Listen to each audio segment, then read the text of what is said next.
Bismillahirrahmanirrahim. Assalamualaikum warahmatullahi wabarakatuh. Alhamdulillah. Alhamdulillahilladzi nahmaduhu wa nasta'inuhu wa nastaghfiruh. Wa na'udzu billahi min syururi anfusina wa min sayyiati a'malina. Man yahdihillahu fala mudhillalah wa man yudlilhu fala hadiyalah. Asyhadu an la ilaha illallah wahdahu la syarikalah wa asyhadu anna Muhammadan abduhu wa rasuluh wa la nabiyya ba'dah amma ba'd. Sahabat Asa TV yang disayangi Allah Subhanahu wa taala, apa kabar semuanya? Mudah-mudahan Allah Subhanahu wa taala senantiasa memberikan kesehatan, memberikan perlindungan dari segala wabah, khususnya di hari-hari belakangan ini yang wabahnya semakin tinggi sekali. Dan mudah-mudahan Allah Subhanahu wa taala mengganti segala wabah dan musibah dengan kebaikan dan keberkahan insyaallah. Alhamdulillah, segala puji bagi Allah atas segala nikmat dan karunia-Nya. Kita bersama-sama masih bisa bersama acara I Love Monday, I Love My Job ya, yang mudah-mudahan dengan kita kembali ke acara ini insya Allah akan mendatangkan kemanfaatan yang baik di dunia, terlebih-lebih di akhirat insya Allah. Salawat teriring salam, tidak lupa pula mari kita haturkan kepada uswah dan qudwah kita, junjungan dan tauladan kita, Nabi kita Nabi Muhammad sallallahu alaihi wasallam.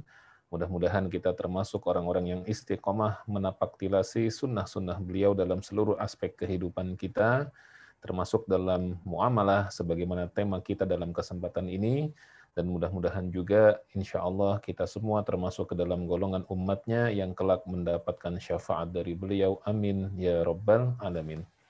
Sahabat Asa TV yang disayangi Allah Subhanahu wa taala, yang keempat di sesi ini adalah kita mengupas tentang riba.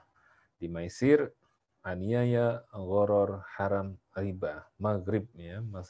Yang kelima kita mengupas tentang riba. Nah, riba ini, sahabat Asa TV yang disayangi Allah Subhanahu wa taala, ini merupakan sebatil-batilnya transaksi. Ini sebagaimana dikatakan oleh para ahli tafsir ketika mereka mengupas tentang riba, ya. Bahkan dalam salah satu tafsir, kalau tidak salah dalam Ibnu Katsir, ketika beliau membahas ayat Al-Baqarah 188, wala ta'kulu amwalakum bainakum bil batil. Ya, dan janganlah kalian memakan harta sesama kalian di antara kalian dengan cara yang batil. Dan dikatakan oleh beliau bahwa sebatil-batilnya transaksi itulah transaksi ribawi. Transaksi yang mengandung unsur riba. Mari kita kupas apa itu riba. Ya. Riba ini secara bahasa, sahabat Asa TV yang disayangi Allah Subhanahu wa taala, secara sederhana dia bermakna aziyadah, tambahan. Jadi transaksi yang ada unsur tambahannya ya. Dan dilihat dari sisi ataupun sudut pandang teknis, riba adalah pengambilan tambahan dari harta pokok atau modal secara batil. Ya tentu ya bukan sembarang tambahan ya. Kalau tambahan tetapi ada underlying-nya itu boleh, ya ada legalitas formalnya itu boleh, ya seperti jual beli. Kalau jual beli saya kulak, ya saya membeli barang dari grosir harganya misalnya Rp50.000, ya kan saya perlu ongkos ke sana, saya ngabisin waktu saya ke sana, saya juga punya resiko ketika saya ke sana pulang ke rumah di jalan mungkin bisa tumpah, bisa jatuh, bisa pecah dan lain sebagainya, ya dan kemudian saya kemas di rumah. Kemudian saya jual di toko saya, gitu misalnya. Nah, karena saya punya tenaga yang saya keluarkan, saya punya resiko dan seterusnya, maka saya boleh menambah. Saya beli 50.000 dari toko grosir, kemudian saya jual secara ecer di toko saya, misalnya harganya Rp65.000. Yang Rp15.000 itu adalah tambahan, tapi itu adalah tambahan yang boleh. Nah, sedangkan riba ini adalah tambahan yang tidak boleh, yang tidak ada dasarnya ya. Nah, sebagai contoh ya ini definisi Syekh Yusuf Al-Qardawi, beliau mengatakan riba itu adalah setiap pinjaman yang di dalamnya disyaratkan adanya tambahan tertentu. Nah, jadi dalam konteks pinjam meminjam itu tidak boleh ada tambahan. Ya, dalam qard, dalam hutang piutang, ya sahabat Asa TV yang disayangi Allah Subhanahu wa taala, itu tidak boleh ketika hutang piutang itu kita mensyaratkan kepada orang yang meminjam uang kepada kita dengan tambahan tertentu. Misalnya, Pak Ustadz, saya pinjam uang dong gitu ya. Saya buat pulang kampung nih, ada perlu, ya ada saudara punya mau hajatan di kampung, saya nggak punya uang nih. Saya ada tagihan tapi baru keluar mungkin 2 minggu lagi, ya dan saya perlu uangnya sekarang. Ya boleh nggak saya pinjam uang 1 juta gitu, misalnya gitu ya. Misalnya saya katakan, wah ini orang lagi butuh uang nih. Saya bilang, boleh nih 1 juta, tapi dikembalikannya 1.200.000 ya, misalnya. 200.000 rupiah dari tambahan hutang pokok 100.000 rupiah, dari hutang pokok 1 juta rupiah, tambahan 200.000 rupiah itu adalah yang dimaksud dengan riba. Ya, jadi riba itu adalah tambahan tadi itu. Kenapa tidak boleh? Dalam Islam memang tidak boleh dilarang. Kullu qardin jaru alaihi naf'an fahuwa riba. Setiap setiap hutang atau pinjaman jaru alaihi naf'an. Yang dibalik hutang itu ada naf'an, ya, ada manfaat yang diperoleh untuk si pemberi pinjaman, maka manfaat itu adalah riba. Baik manfaatnya berupa ya ada pertambahan nilai, ya, ataupun manfaatnya dengan menggunakan fasilitas-fasilitas tertentu milik si orang yang berhutang kepada kita. Ini dalam kasus misalnya orang yang berhutang itu menggadaikan barang miliknya, seperti menggadaikan sepeda motornya. Ya, Pak Ustadz, punten pinjem uangnya 1 juta ya. Ini saya gadaikan motor saya nih gitu. Nah, ketika motornya digadaikan ke kita jadi jaminan, kita kasih dia uang 1 juta, motornya tiap hari kita pakai itu. Berangkat ke kantor, pulang ke rumah, ngantar anak sekolah, bahkan kita sewain ke tukang ojek misalnya. Ya, dan kita mendapatkan manfaat, tidak kita sewakan pun kita mendapatkan manfaat dari motor tersebut setiap hari, maka memanfaatkan motor itu adalah riba. Jadi riba itu bentuknya tidak harus berupa benefit dari sisi finansial, ya dari sisi tambahan uang. 1 juta pinjam ya kembalikan 1.200.000 ya. 200.000 itu riba, iya. Tetapi bukan hanya 200.000 itu yang riba. Ya, memanfaatkan aset milik orang yang meminjam uang kepada kita itu juga riba. Ya, contohnya tadi ya, meminjam uang dan dia menjaminkan sepeda motornya. Tiap hari kita pakai itu sepeda motornya buat jalan-jalan, ngantar anak ke kantor, ke pasar, apa segala macam. Maka itu adalah riba. Tapi kalau kita memakai sepeda motor bukan tujuan untuk memanfaatkan, tetapi untuk memelihara motor tersebut. Ya mungkin 3-4 atau seminggu sekali motornya kemudian kita nyalakan dan kemudian kita jalan sebentar supaya tidak rusak itu motor, ya maka kalau itu termasuk yang boleh.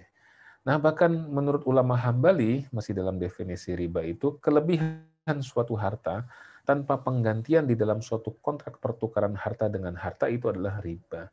Nah kalau dari Hambali melihatnya, kalau tadi Yusuf Qaradawi melihatnya dari sisi hutang piutang ya timbul riba yaitu ketika ada tambahan. Kalau ulama Hambali itu melihatnya dari sisi pertukaran barang sejenis yang ada tambahan di dalamnya. Ya, sebagai contoh umpamanya tukar menukar uang baru. Ya, ini sering nih ketika menjelang hari Lebaran. Ya, uang 20 ribuan atau 10 ribuan senilai 1 juta yaitu dijual dalam tanda kutip dengan 1.100.000. Jadi pertukaran uang dengan uang sejenis, kalau jenisnya beda masih boleh. Ini sejenis, sama-sama rupiah, ya. Ya, cuma yang satu adalah pecahan 10.000 atau 5.000 atau 20.000, yang satu lagi masih bebas 100.000 atau berapa. 1 juta ditukar dengan 1.100.000. Selisih 100.000 itu masuk dalam kategori riba. Ya. Kalau tadi yang Yusuf Qaradawi itu ribanya adalah riba nasiah, kalau yang ulama Hambali ribanya adalah riba fadl. Bahkan yang cukup membuat kita khawatir adalah yang dikemukakan oleh Syekh Muhammad Abduh. mendefinisikan riba dengan penambahan-penambahan yang diisyaratkan. Jadi bukan hanya syarat, disyaratkan udah pasti riba. Orang datang ke saya pinjam, saat pinjam duit 1 juta, boleh, tapi kembalinya 1.200.000 ya, itu saya syaratkan, udah pasti itu riba. Tapi ini diisyaratkan. Dia datang kepada saya, Pak Ustadz pinjam duit ya, berapa 1 juta? Nih, 1 juta. Saya tidak mengatakan minta tambahan, cuma saya hanya mengatakan ya sama-sama tahu ya, gitu, kira-kira begitu. Atau bahkan saya tidak menggunakan kata-kata begitu, tapi menggunakan isyarat mata saja, pakai kedipan mata, gitu kan. Ya, dan dia melihat, yang meminjam melihat saya ngasih isyarat mata begitu, dia juga ngasih oke, misalnya. Itu adalah juga termasuk kategori riba selama syarat itu atau isyarat yang disampaikan itu adalah adanya penambahan uang. Jadi penambahan-penambahan yang diisyaratkan oleh orang yang memiliki harta kepada orang yang meminjam hartanya karena pengunduran janji pembayaran oleh peminjam dari waktu yang telah ditentukan. Memang konteksnya adalah waktunya harusnya 1 bulan, dia minta diundurkan menjadi 2 bulan. Nah, ketika diundurkan itu dia minta kompensasi, yaitu adanya tambahan dan dilebihkan. Harusnya 1.100.000, harusnya 1 juta, mengembalikannya menjadi 1.100.000 atau 1.200.000. Nah, untuk lebih jelasnya, sahabat As-Salafi yang disayangkan Allah Subhanahu wa taala, yuk kita lihat jenis-jenis riba itu apa saja, ya. Yang pertama ada yang disebut dengan riba fadl, ya. Apa itu riba fadl? Yaitu tukar menukar barang sejenis ya dengan jumlah tidak sama. Dari kata-kata fadl, fadl itu lebihan, ya. Jadi ditukar barang yang sejenis tapi ada lebihan tidak sama.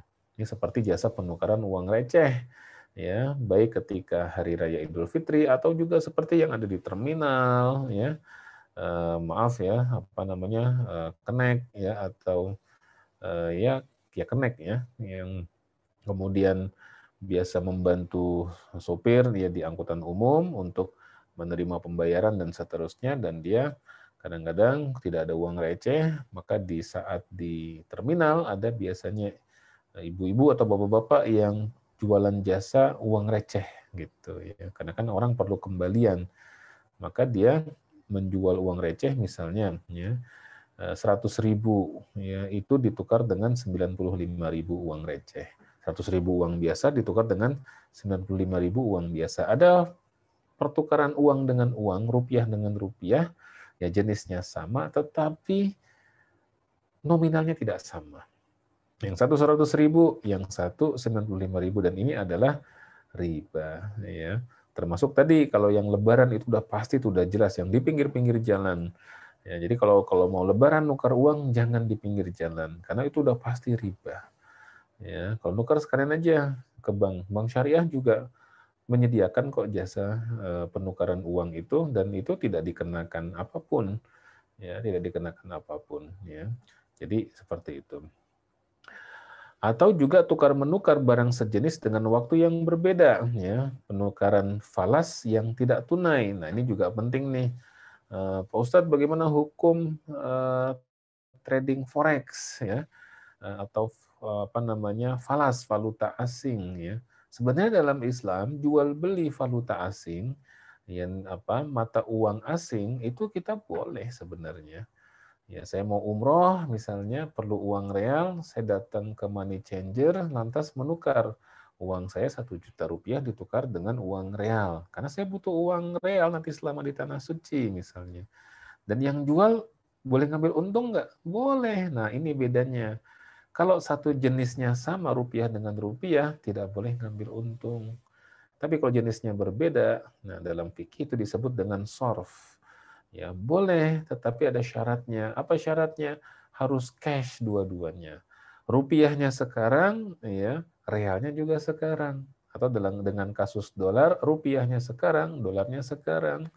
Atau dengan kasus ringgit, ya, mau pergi ke Malaysia, ya, mau ketemu sama datuknya Upin Ipin misalnya gitu ya.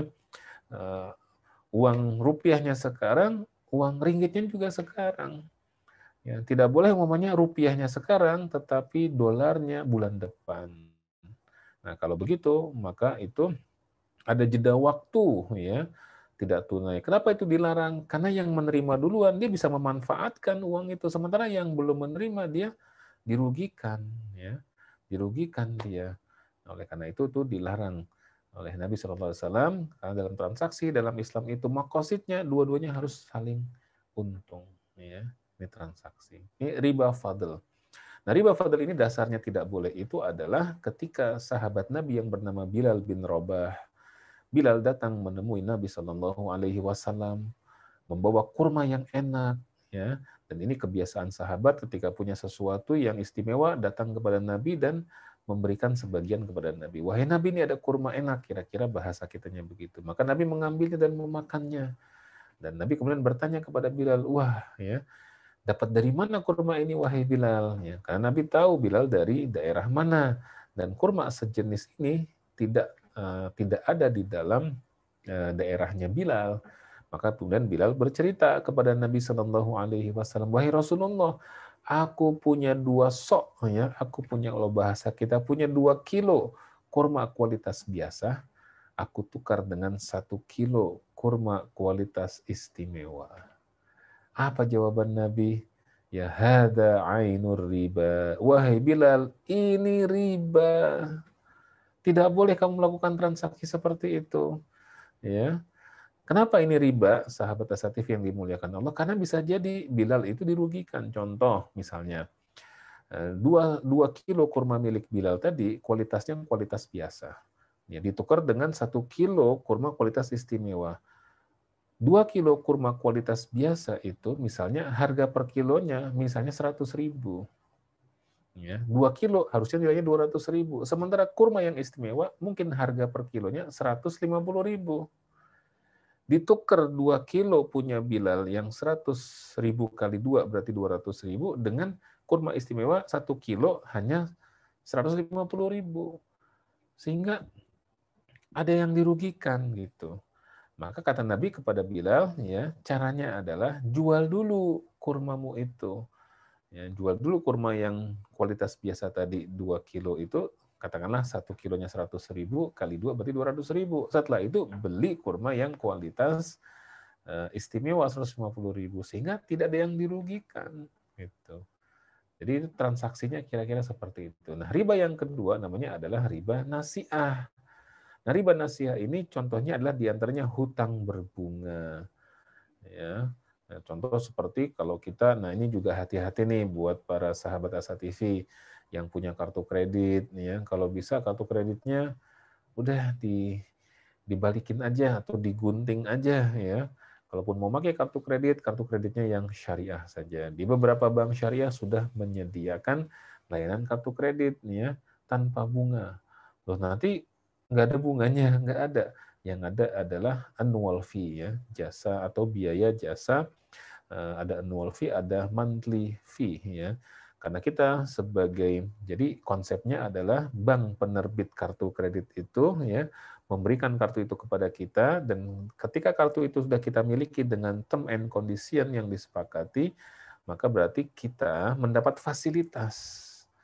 Nah, fasilitas bisa fasilitas belanja, bisa fasilitas penggunaan segala macam, bahkan di airport kadang-kadang ada lounge dan lain sebagainya. Atas fasilitas yang diberikan itu kita dikenakan fee atau dikenakan biaya jasa. Dan itu dalam Islam jasa itu hukumnya boleh, ya. Nah, kalau kartu kredit yang konvensional konsepnya adalah kita diberikan hutang nanti kemudian dibayar plus bunga. Nah, bunganya itu tidak boleh. Jadi memang agak mirip, hampir nggak ada bedanya. Memang hampir tidak ada bedanya. Sama seperti nasi goreng, ya. Satu nasi goreng halal, satu nasi goreng haram. Padahal bentuknya sama, warnanya sama, ya kira-kira ininya sama. Tapi yang beda adalah nasi goreng yang halal, ayamnya dipotong membaca bismillah, yang haram, ayamnya ayam tiren misalnya. Ya, itu menjadi haram. Ya, kemudian juga seperti hutang dari bank, ya. Mau hutang, kalau kita datang ke bank, 100 juta rupiah misalnya kita berhutang, maka begitu kita akad, ya, langsung pada saat itu argo bunga berjalan. Ya, dan kita mengembalikannya pokok plus bunga. Kalau di syariah, ya, tidak boleh ada bunganya, ya. Paling nanti ada bagi hasil dari usaha yang kita lakukan. Ketika ada keuntungan, keuntungannya itu dibagi antara pihak bank dengan pihak nasabah yang bersangkutan. Kemudian contoh lain riba nasiah adalah jual beli kredit dengan bunga, ya. Tadi ya sama ya, seperti umpamanya kredit mobil, kredit motor, kredit KPR tadi itu perumahan yang kita bahas di di Gharar ya. Jadi kredit KPR itu sudah dari sisi harganya tidak jelas, dari sisi yang kedua dia bunga dan bunga itu haram. Ya. Mungkin nanti lain waktu kita akan kupas lebih detail tentang seluk-beluk riba ya di zaman Nabi ya dan seterusnya. Karena ini cukup panjang ya. Kita tuntaskan yang riba dulu. Yang ketiga adalah hutang dengan memanfaatkan jaminan. Ya, seperti gadai tadi. Ya, ada orang datang kepada saya, Ustaz pinjam duit dong 1 juta ya.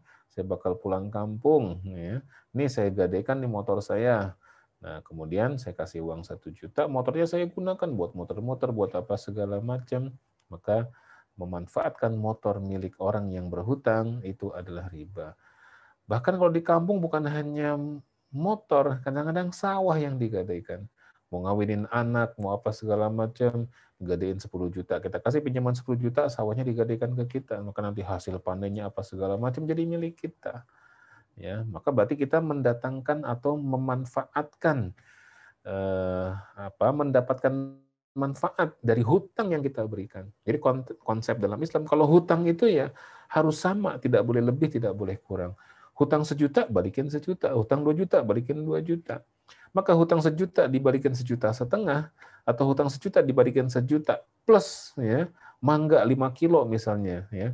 Kang pinjam duit 1 juta nih, 1 juta. Nanti saya dikembaliin 1 juta plus 5 kilo mangga ya. 5 kilo mangga itu riba. Gitu. Atau memanfaatkan barang jaminan itu juga riba. Ya, dan riba ini termasuk dalam kategori dosa. Nah, sahabat Asa TV yang dimuliakan Allah Subhanahu wa taala, ya rasanya mungkin kita sudahi dulu pertemuan kita dalam kesempatan ini. Insya Allah nanti akan kita kupas lagi ya berkenaan dengan ihtikar dan batil ya, transaksi yang diharamkan oleh syariah yang lainnya yang akan kita kupas yaitu ihtikar, penimbunan atau monopoli ya, dan yang terakhir nanti adalah batil. Yang tadi kita kupas baru maisir ya, yaitu gambling, judi, yang kedua aniaya, zulmun ya, yang ketiga gharar ya, ketidakjelasan, kemudian haram itu adalah mentransaksikan barang-barang yang diharamkan untuk dimakan, diminum, atau dimanfaatkan. Dan yang kelima yang kita kupas adalah tentang masalah riba. Insya Allah nanti kalau ada umur, ya kita akan kupas di selanjutnya. Ihtikar yang keenam dan yang terakhir adalah batil. Mudah-mudahan ada manfaatnya. Dan mari kita hindarkan transaksi-transaksi yang diharamkan ini. Karena insya Allah kalau kita menghindarkan transaksi yang diharamkan, Allah Subhanahu wa taala akan memberikan keberkahan kepada kita. Mudah-mudahan semua ya rizki sahabat Asa TV dimudahkan dan diberkahkan oleh Allah Subhanahu wa taala menjadi rizki yang manfaat untuk dunia dan akhirat. Sukses semuanya, berkah semuanya. Wallahu a'lam bishawab. Assalamualaikum warahmatullahi wabarakatuh. Waalaikumsalam warahmatullahi wabarakatuh.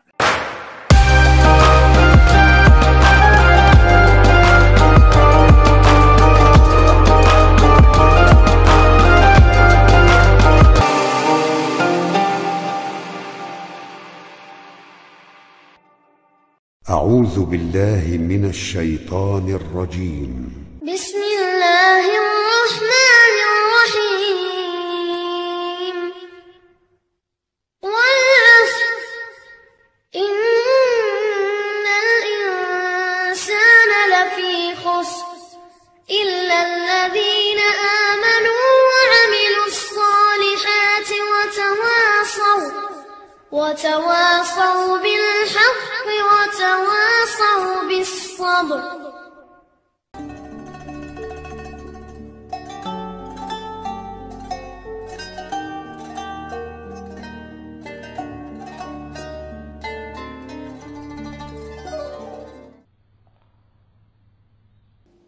Bismillah, Assalamualaikum warahmatullahi wabarakatuh. Alhamdulillahirabbil alamin, hamdan syakirin hamdan na'imin, hamdan yuwafi ni'amahu wa yukafi'u mazidah. Ya Rabbana lakal hamdu wa lakal syukr kama yanbaghi li jalali wajhikal karim wa 'azimi sultanik. Asyhadu an la ilaha illallah wahdahu la syarikalah wa asyhadu anna Muhammadan abduhu wa rasuluh la nabiyya ba'dah. Alhamdulillah, para pemirsa yang dirahmati Allah Subhanahu wa taala. Seperti kita ketahui, di dalam Al-Qur'an ada kurang lebih 90 ayat yang dimulai dengan seruan atau panggilan khusus kepada orang-orang yang beriman. Kalimat tersebut berbunyi, "Wahai orang-orang yang beriman."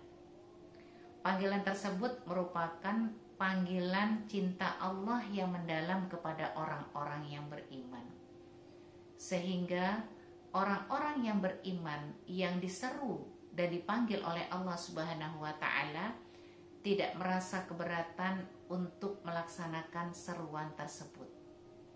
Dan salah satu perintah atau seruan yang terkait dengan panggilan kasih sayang Allah kepada orang-orang yang beriman, yaitu perintah melaksanakan puasa di bulan Ramadan. Di dalam Al-Quran, Allah Subhanahu wa ta'ala berfirman, "Ya ayyuhalladzina amanu kutiba alaikumusiyam kama kutiba 'alal ladzina min qablikum la'allakum tattaqun."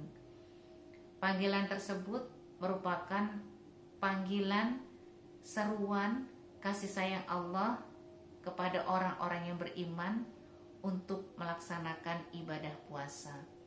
Harapannya adalah hasil daripada ibadah puasa tersebut akan melahirkan orang-orang yang bertakwa kepada Allah Subhanahu wa taala. Namun pada kenyataannya, kalau kita lihat, ada 3 kriteria manusia dalam mensikapi datangnya bulan Ramadan. Kriteria manusia yang pertama adalah yang merasa berat dengan datangnya bulan Ramadan. Kenapa merasa berat? Karena terbayang dengan kesibukan-kesibukan, bangun di waktu malam, menyiapkan sahur, menyiapkan berbuka, bahkan terasa berat karena finansial semakin bertambah, pengeluaran semakin besar di bulan Ramadan. Ketika yang terbayang keberatan-keberatan dalam mensikapi datangnya bulan Ramadan, maka Ramadan yang dijalani penuh dengan keterpaksaan. Kriteria manusia yang kedua adalah yang menjadikan Ramadan sebagai rutinitas tahunan. Rutinitas puasa, rutinitas sahur, rutinitas berbuka, rutinitas tarawih, rutinitas zakat hanya rutinitas tahunan tanpa makna. Sehingga kalau kita lihat, seseorang yang menjadikan Ramadan itu sebagai rutinitas tahunan, maka dalam kehidupannya tidak membuahkan hasil yang optimal dari ibadah yang dilakukan. Biasanya setelah selesai Ramadan, ibadahnya mengalami penurunan, ya, bahkan mungkin hilang sama sekali. Kebaikan-kebaikan, rutinitas-rutinitas amal soleh yang dilakukan di bulan Ramadan hilang dengan selesainya Ramadan. Kriteria manusia yang ketiga adalah yang bahagia dengan datangnya Ramadan. Kenapa bahagia? Karena terbayang kenikmatan-kenikmatan yang akan didapat di bulan Ramadan, keberkahan-keberkahan yang akan diperoleh di bulan Ramadan. Kriteria manusia yang ketiga ini mensikapi Ramadan dengan pemahaman dan wawasan yang utuh tentang hakikat amal soleh di bulan Ramadan. Sehingga kalau kita lihat, ketika seseorang itu melaksanakan ibadah puasa dengan penuh kenikmatan, melaksanakan ibadah Ramadan dengan penuh kenikmatan, ya, maka mereka akan menghasilkan manusia-manusia yang mengalami perubahan menuju ke arah yang lebih baik. Apalagi kalau kita lihat di Indonesia ini mayoritas masyarakat kita adalah Muslim. Harapannya ketika mereka melaksanakan ibadah puasa, ibadah Ramadan dengan sepenuh hati, dengan pemahaman yang utuh, maka pasca Ramadan pastinya banyak perubahan signifikan dalam sisi perilaku. Terjadi tazkiyatun nafs, proses pembersihan jiwa, sehingga akan lahir manusia-manusia yang berkualitas, manusia-manusia yang berubah ke arah yang lebih baik. Harapannya adalah kita semua menjadikan Ramadan ini sebagai bulan peningkatan kualitas diri yang bisa kita pertahankan terus sampai kita bertemu dengan Ramadan tahun depan. Seorang salafus soleh pernah mengatakan, mukmin yang sejati adalah yang solehnya sepanjang masa. Sementara mukmin yang tidak sejati adalah solehnya ketika Ramadan saja. Ketika Ramadan selesai, hilanglah kesolehannya. Ketika Ramadan selesai, hilanglah amal kebaikannya. Harapan yang diinginkan dari ibadah Ramadan yang kita laksanakan, yaitu melahirkan manusia-manusia yang mengalami perubahan moral, perubahan perilaku, semua ke arah yang lebih baik. Semoga Allah Subhanahu wa Ta'ala memudahkan langkah kita untuk mempertahankan ibadah Ramadan kita di bulan-bulan selanjutnya. Mohon maaf lahir batin. Wabillahi taufiq wal hidayah. Assalamualaikum warahmatullahi wabarakatuh.